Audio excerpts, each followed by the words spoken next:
Good morning. It's freaking cold outside. Sometimes I'm wondering if I should put Gatorade in the microwave to warm it up, because you know that hot coffee feeling in the morning?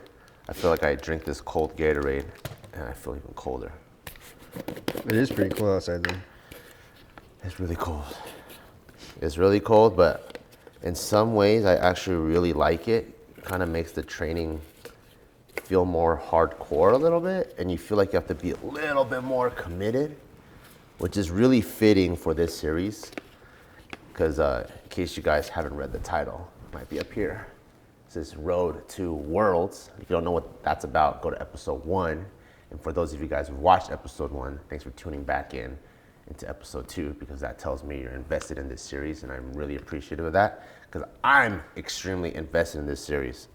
And in this episode, we'll go through what the game plan is, because trying to get to Worlds or Masters Worlds or IPF Masters Worlds, this federation specifically, I need a bigger spoon, dude. I've been trying to talk and scoop like this for freaking ever. I'm just gonna, you know what? I'm gonna just get a motherfucking regular ass spoon, and I'm just gonna ballpark this bitch. God fucking damn. You like overdose? What is this? What do you think this is? 600 milligrams of caffeine? Dude, I can't be doing that. I'm gonna pack it. So yeah, we're gonna be going over the game plan, because it's very specific. Because you got to qualify, right? And it's literally training for the Olympics of this sport. Like the way that the IPF puts on meets, it's the biggest international federation. They are talking to the Olympic Committee all the time, the IOC, and they're trying to get powerlifting into the Olympics, which would be freaking cool if it does. But in the meantime, IPF Worlds is the Olympics of powerlifting, and that's where I'm trying to go.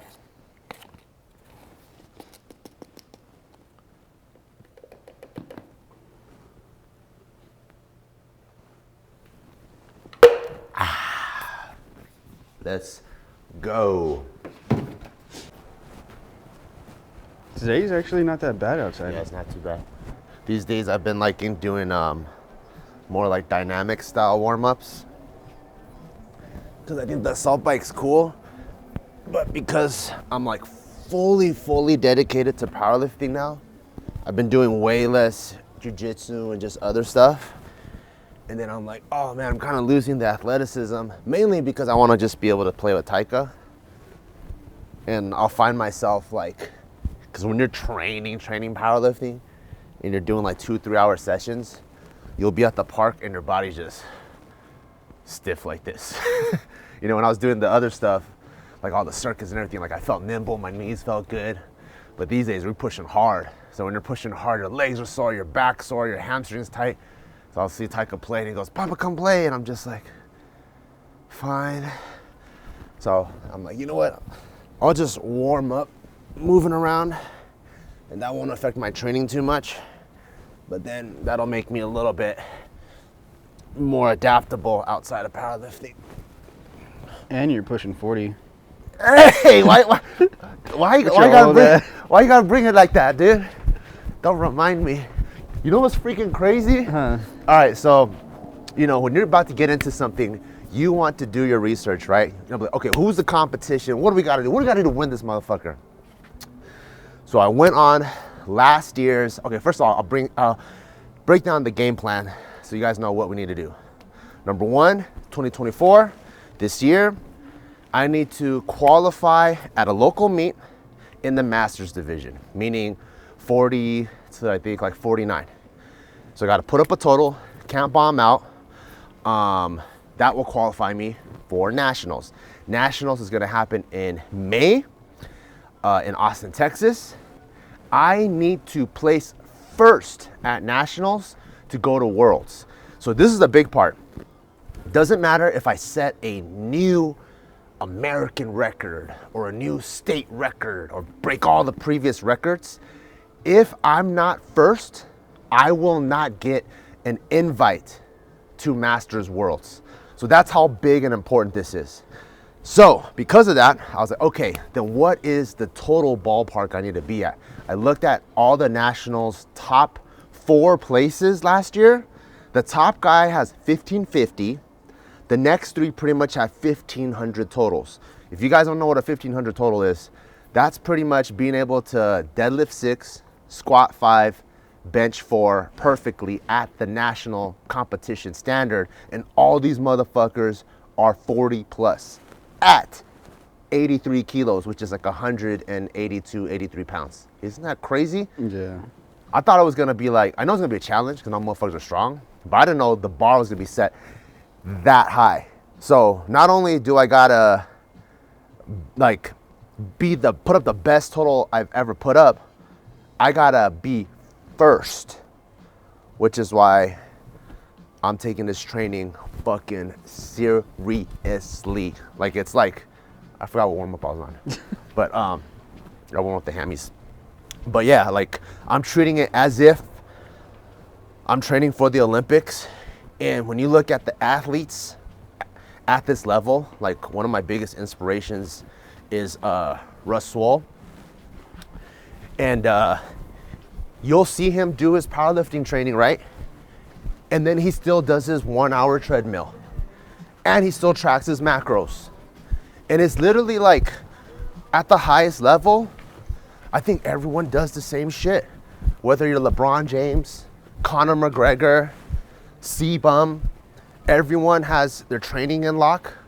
What's the lifestyle, the diet, the recovery, and like the height of the sport, what I realized isn't really dictated by the sport, is dictated by the athletes.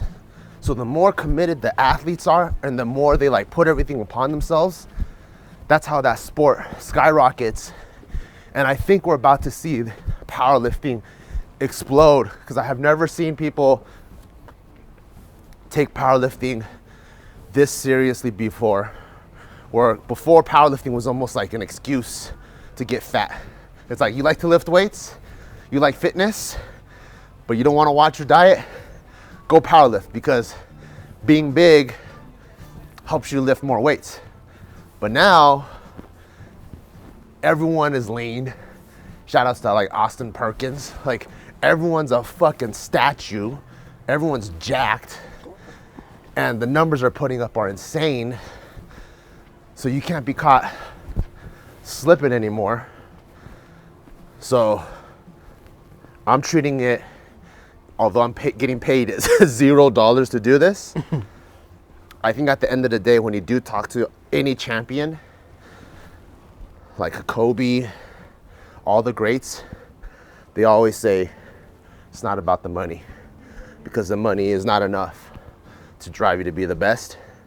You have to want it. So for me, I'm like, it feels like 40 is my new fresh start into powerlifting. I fucked up quite a bit in my powerlifting career doing all kinds of YOLO shit. Didn't have the proper knowledge and stuff like that. And I feel like this is my new chance to give it my all and to become the best. And not even the best like in the world, but to become, for myself to put forward my best, so I know I tried my best and give it my last everything, you know? And it just so happens that everything lined up perfectly. I'm in a new division, and if I win nationals and I go to Worlds, then October in this series, you'll see us go to Mongolia to compete. So that's where we're trying to go. Wait, so when you were big, Bart, did you not hit those numbers? I have never, so first place got 1550, right? I'm assuming he's gonna come back stronger. So me and my coach already have a game plan to try to total 1600. Big Bart, biggest total, it's like mid 14s, just shy of 15. Oh, dang. So I need 100 pounds above my best total and like 40 pounds lighter. So it's gonna be a big feat. But also, I think this is the most dedicated I've been. I've had 0 YOLO lifts in 5 weeks. This is episode 2 of this series, but I've already did a 4-week prep block leading into this, so that the minute the series starts, we can have a meet prep journey. I've never ever mapped out my training this way. Like usually people are mapping out meets 12 weeks, 16 weeks in advance, you know? This is a 10-month, 40-week journey. We know I'm gonna qualify February, March. We know we're gonna go to nationals in May. And then the last hard push into worlds in October. So we have 10 months planned out for this year. I'm gonna give it my all, see what happens. So today is the start of a new block. Like I was saying, we just finished the last preparatory block. So this week we're gonna start a little bit lighter, but it's gonna be heavier than the start of the last block. And I'm already feeling a lot of momentum and I'm feeling strong.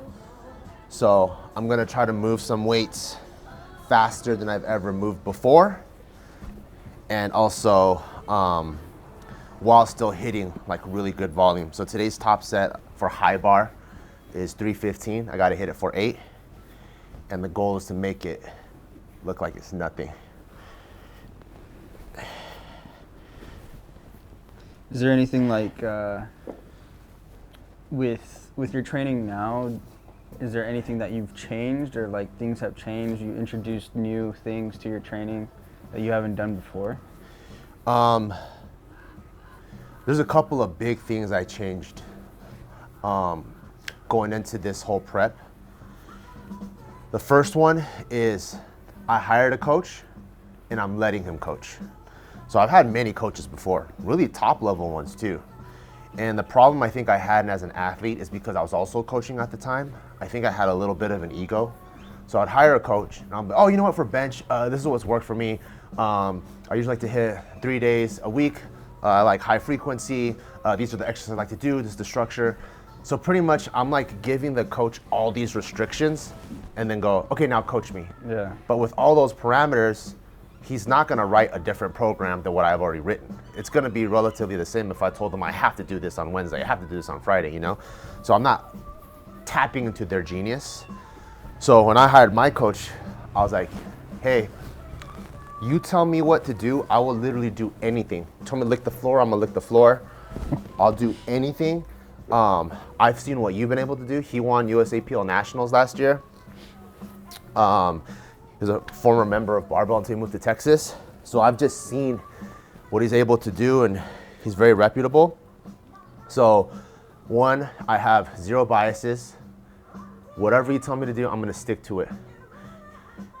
The second thing is on an RP-based system, a lot of it is based off of the athlete judgment call. Mm-hmm. And before, I think I would choose stupid ass numbers.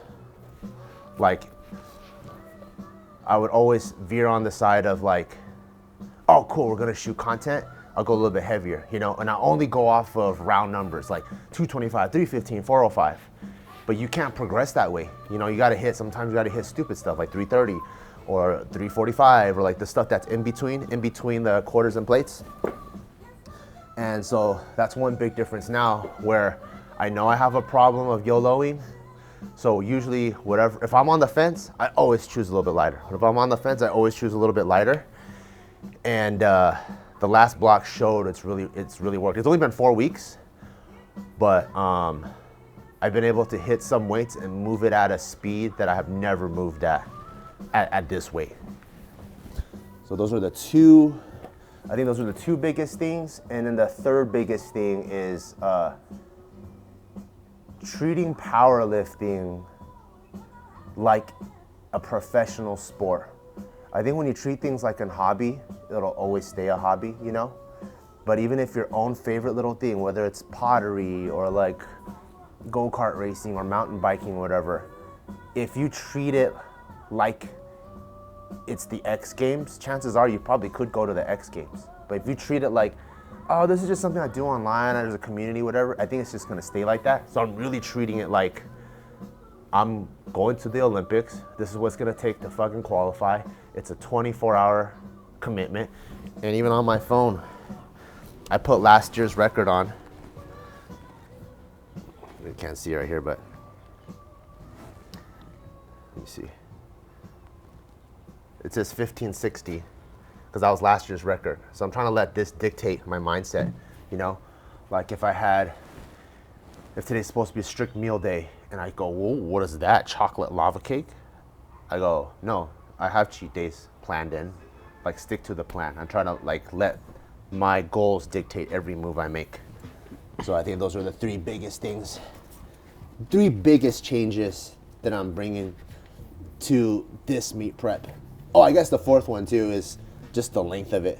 I've always been very short-sighted, thinking in 3 and 4 month terms. And then even within the 3 or 4 months, like if I feel good, you know, I'll try to I'll overshoot. And technically in your entire meet prep, you should never be touching RPE9. But then it'll feel good, and I'm like, I can't wait to see if I could hit this.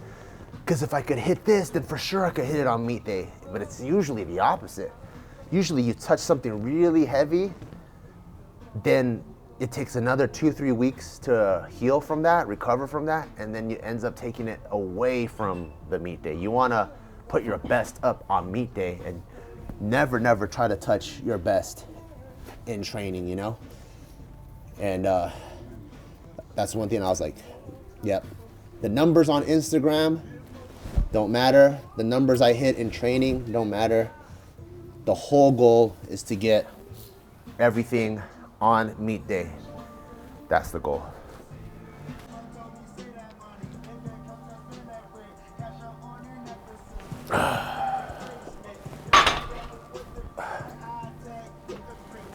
Bar feels good. It's always a good sign when the bar feels good. It's not heavy. Yeah.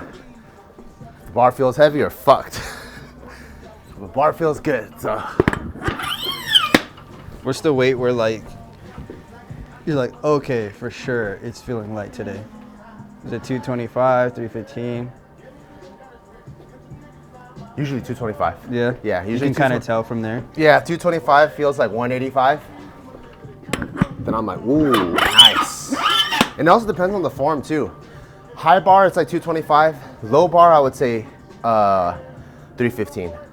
Low bar, when I squat 315 and 315 feels like effortless, I'm like, cool, what a good squat day. High bar, yeah, it needs to be like 225.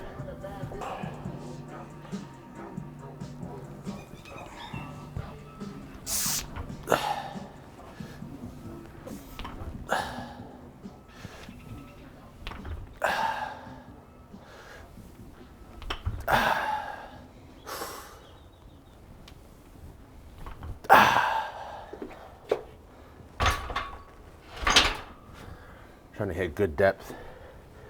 That's the one thing that we're prepping for is there's differences between like local comp standard, national comp standard, international comp standard. And you'll see like at the international level, any hitch gets called, you know?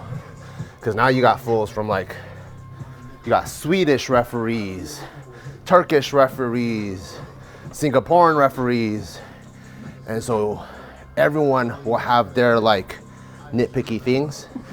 So at the highest level, you got to just be perfect. Where no matter where the referee comes from, whatever their biases is, everyone's like, okay, white light. So that's kind of different from local, right? Because like let's say you're training in, let's say San Diego, and it just so happens that San Diego's a little bit more laid back. And all the referees look at your squat depth. And they're like, oh, that's cool, that's cool. So you get used to the local standard, and each level you go up, it gets more and more strict. So I'm trying to like really nail the technique at the international standard too. Is there a point in your training where you're gonna switch over to kilos? That's a really good question. I think I will have to, because you want to get as comp specific as possible. Yeah. So probably all my training sessions at barbell will probably be kilos, and probably if I have any like really important days, I'll probably shoot on over to fight or quit or Sin City iron and get used to some of that.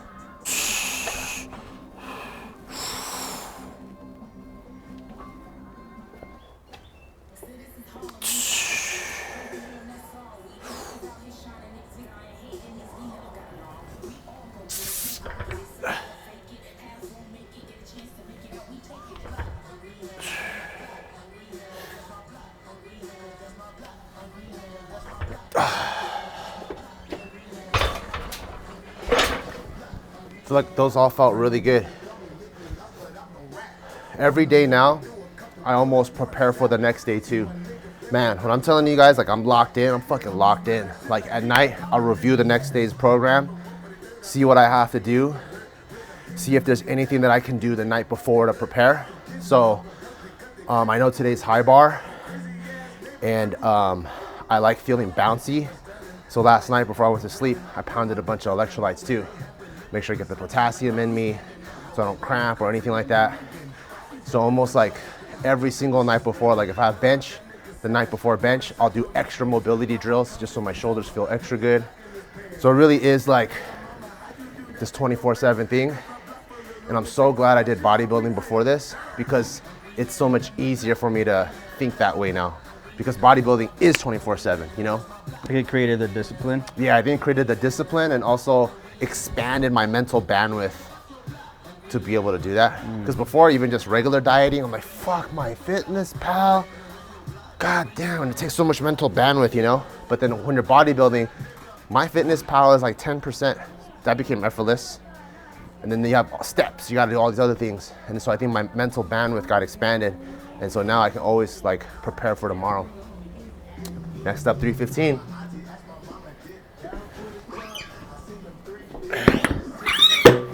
This is basically my max right now. No, maybe like 365. But I'm doing a meet too, dude. Dude, put in the comments below. Do y'all want to see Justin's meet video? Justin's actually hella strong.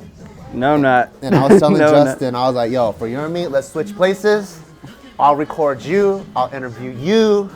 Because I'm excited, man. Justin's strong, dude. I'm not that strong. Everybody at the gym pulls like 600 and stuff, and I'm over here with like my 315.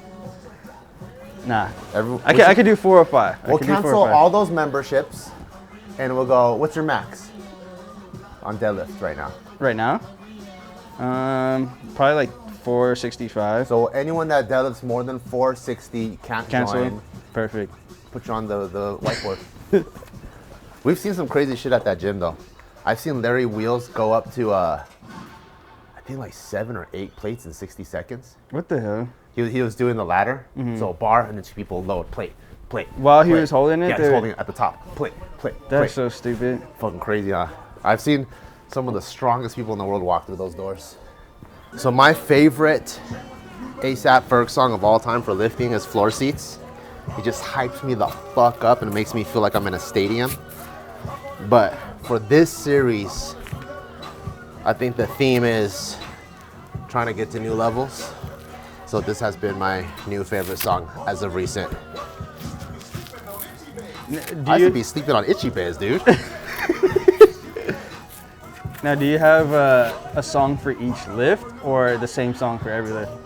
I have songs for feelings. So if it's like fucking anything goes, it's time to get fucking belligerent. I don't give a fuck if my arms pull out of my sockets. That's the Fucking Problems song. The 2 Chainz and 2 Chainz and Friends, you know? That's for that song. Floor Seats for sure gets me in the mood. New Level. Yeah, it's more, and then another belligerent song is fucking Salt Shaker. Oh, yeah. Like I turn it on and just go, I don't give a fuck. I'll eat my own shit. I don't know what that has to do with lifting, but that mindset makes me like push harder. I'll eat my own feces up in this bitch. Jeez. And you can find these songs on the Barbell playlist? Maybe. All right, 315 for 8s. Let's go, Bart.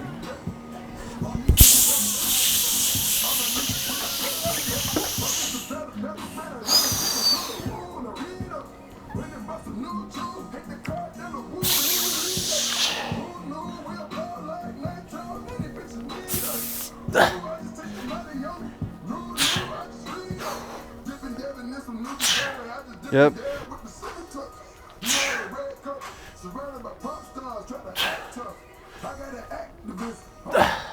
Let's go.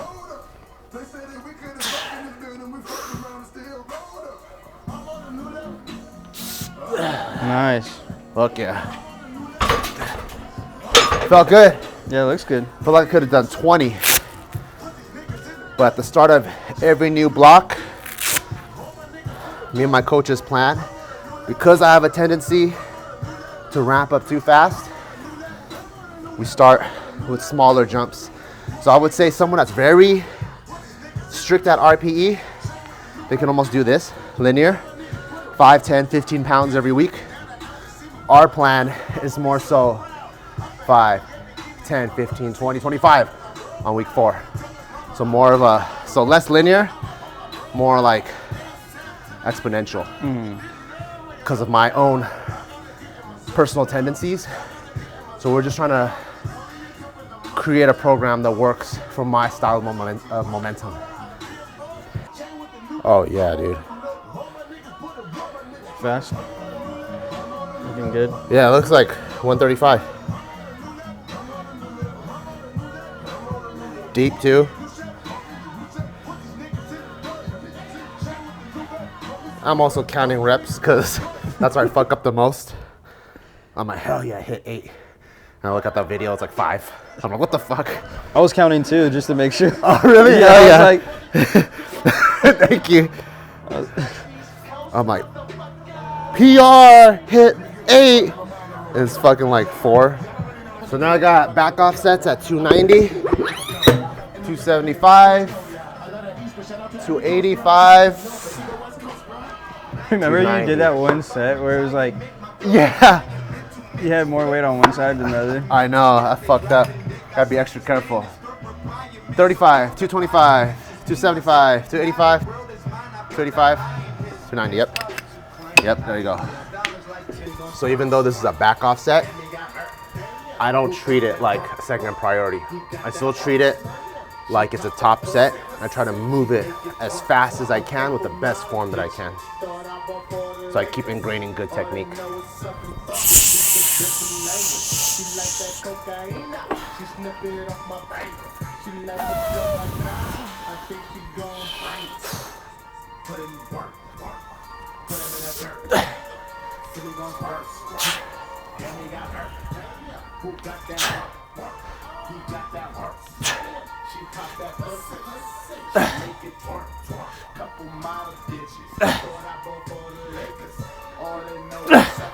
Let's go, Bart.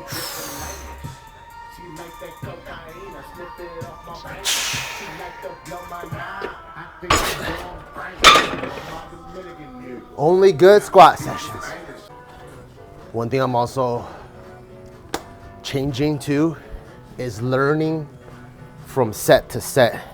I think I would used to like dissect my sessions and improve session to session, but I realized that's actually too slow. The best people are literally adapting set to set, maybe even rep to rep. So one thing that I noticed on my last one, I didn't take 290 very seriously because I knew it was light.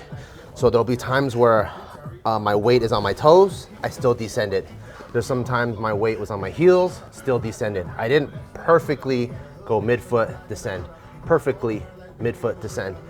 And the reason why that's important, you want perfect form to be your muscle memory so that on competition day, you can focus on pushing the weight and not the cues and the form. So you want the cues to be like instinct, like natural. So I did realize that about myself after. I was like, dude, I can't believe I felt the weight on my toes and I was still like, fuck it, let's take it. So this one, I'm gonna improve immediately on the next set. 8 perfect reps, all on the midfoot.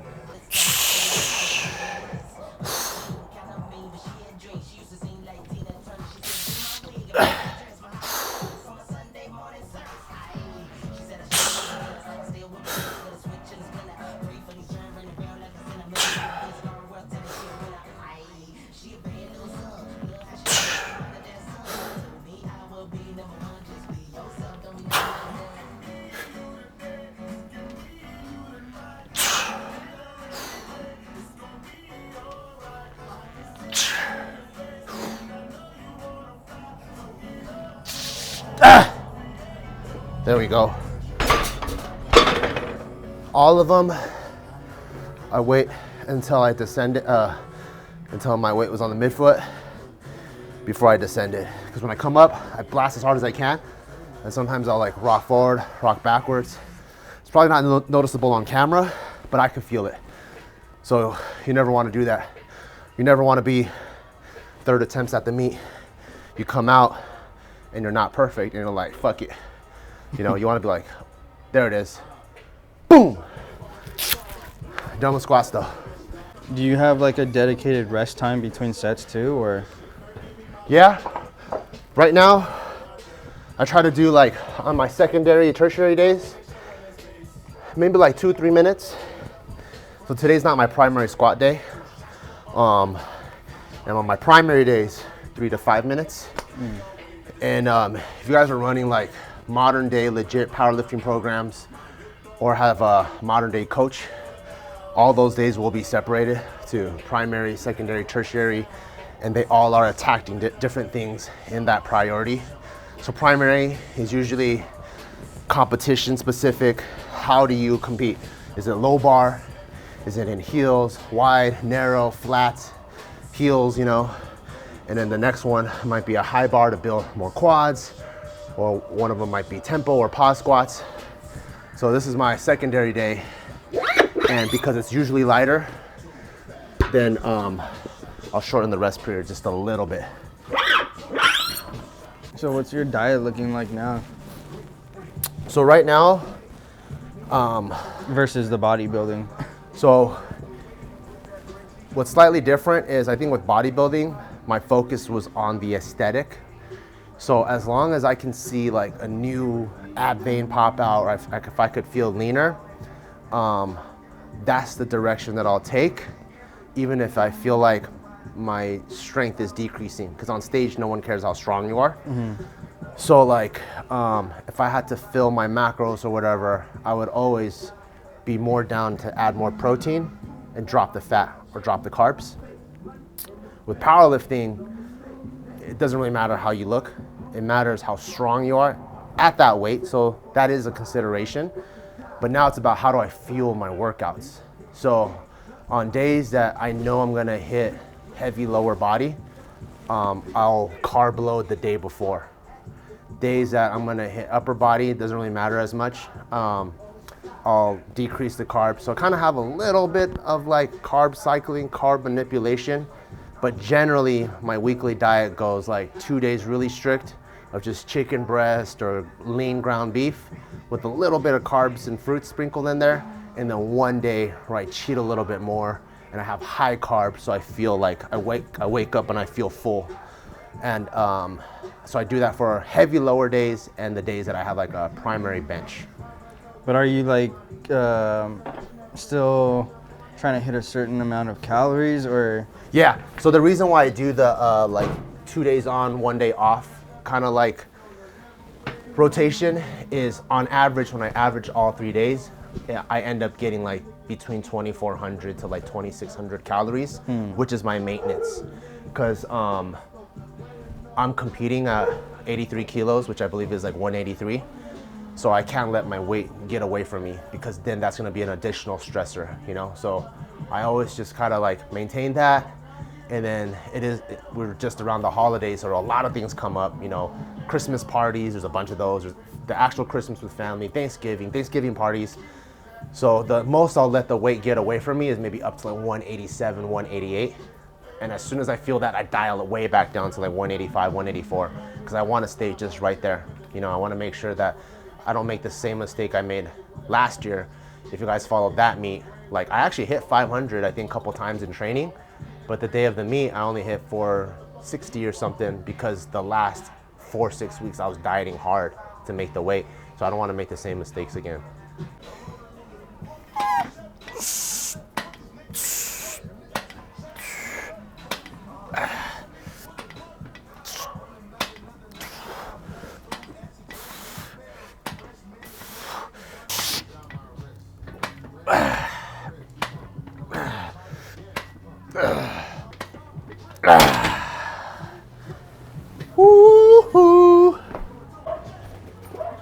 Hey, Cooper. You hear that? Get him. Go get him. Go get him. Get him, dude. Get him. Go get him.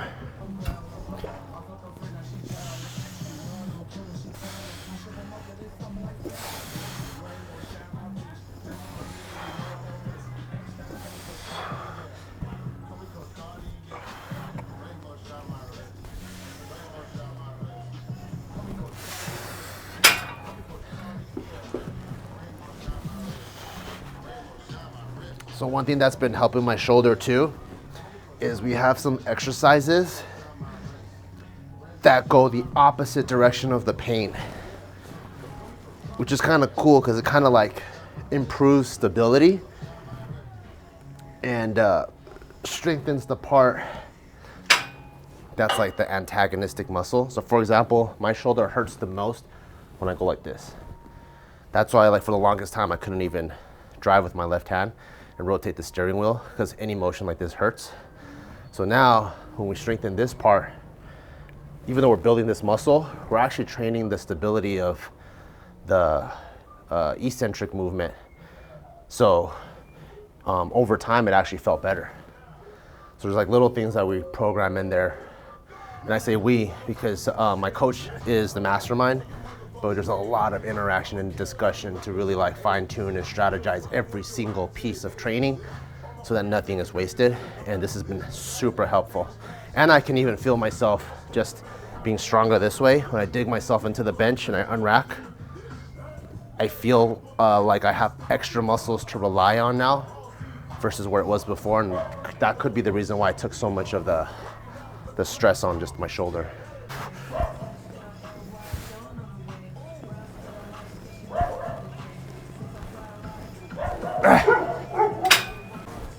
Get him, who is it?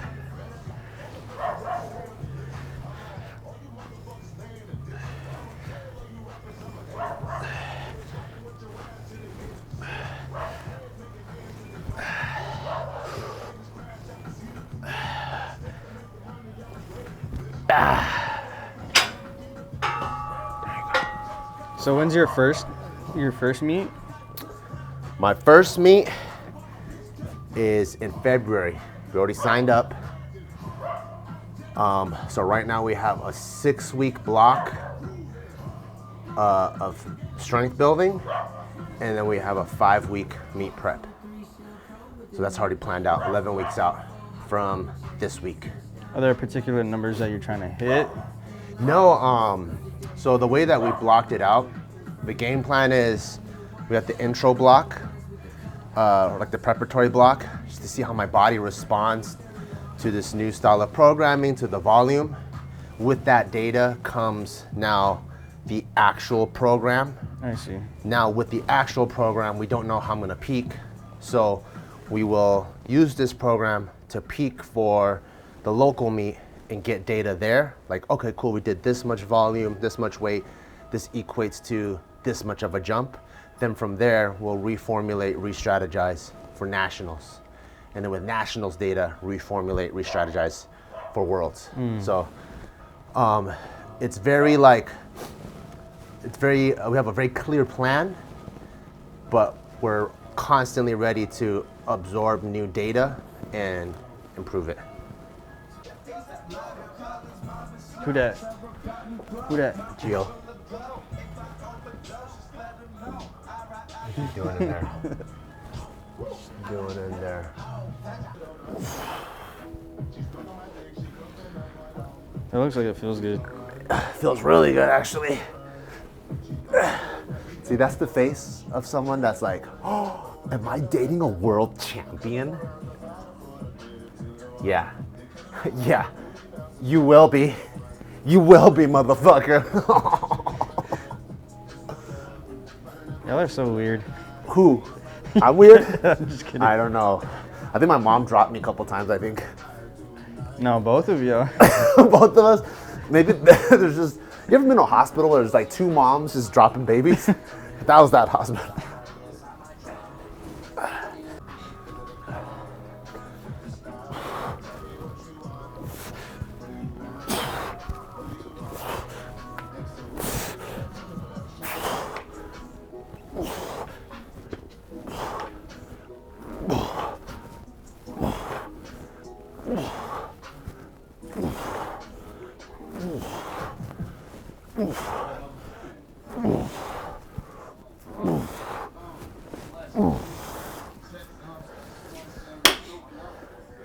You want to hear something funny about this exercise? What's that? So, it might look like I know what I'm doing, and it's purposefully programmed, but how this exercise came to be in the program is I saw a track athlete doing these, like a shot putter, and I was like, damn, she looks strong, being able to rotate and move. And I sent it to my coach. I was like, can we put these in? He's like, sure. So bam, just like that. That's what I like about my coach. He has the exercises he wants me to do. Then there's just ones that he allows me to put in just for fun, as long as it doesn't take away. Yeah. And other ones I get to put in just so that I feel strong. Because strength is also psychologically based. And I like this because, and the reason why I wanted to put it in is powerlifting is such a single plane movement, you know? You're moving on one plane, or you're benching in one plane, or you're like deadlifting on one plane. You're not rotating. You're not like going like this, or like this, you know, or like that. So I feel strong, but I don't feel like agile. Agile or like a strong human being. So a lot of the accessories I like to choose is like rotational movement. Even if you saw my warm-ups, like I'll lunge and then you rotate to stretch and open the hips, you know? And then so for this, I was like, you know what? If I'm gonna get strong anyways, let's just even strengthen the rotational. So I put these in, and so far it feels good. I can feel like my core on fire. And that's always a good sign, because that means there's like a lot of things that are being left out. And if it doesn't hurt my ultimate goal, even better. Thank you guys once again for tuning into this episode. This series is the series that means the most to me, because I will be pushing my limits harder than I ever have before. And I feel like this is the culmination of everything I have learned, not only last year, but my last 10 years in like professional fitness, you know, putting content online, running a brand and all that, running a marathon, bodybuilding, weight loss, all that. And I feel like I've matured a lot. And it's so cool that these powerlifting federations even have a master's division, so that, you know, you almost can have a fresh start.